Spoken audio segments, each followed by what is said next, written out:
everyone, welcome to another video of the Crossmint console series. In this video, you'll be learning how to import or register an externally deployed contract on Crossmint. What this means is that if you have deployed a smart contract using another contract deployment tool, you can either import them to Crossmint or you can register them on Crossmint.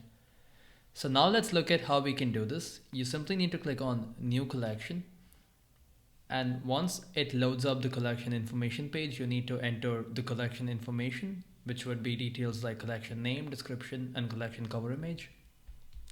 So I'm going to give it some random information. Let me give it as Genesis NFT testing import flow.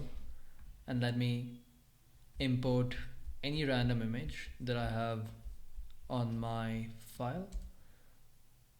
And give it a few seconds to load, and once this has been loaded up, you can simply click on next.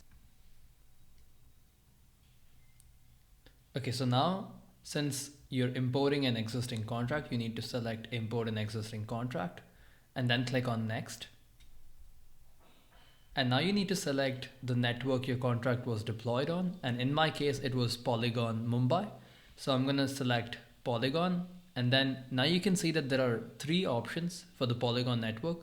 You can either import your own contract that you deployed using Foundry, Hardhat, or any other contract deployment tool. In that case, you would need to click on import my own contract, or you can also import contracts deployed by platforms like Highlight or thirdweb. And in my case, since the contract was deployed on Highlight, I'm going to select Highlight, and then I'm going to click on next. And now I need to copy and paste my deployed contract address. And since I already have it copied, I'm simply going to paste it.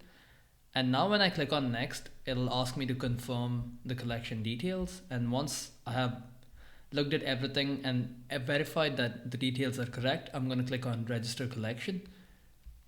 And in a few seconds, you'll see that the contract would have been registered on Crossmint. And now you can choose to power credit card or cross-chain payments for this collection using Crossmint.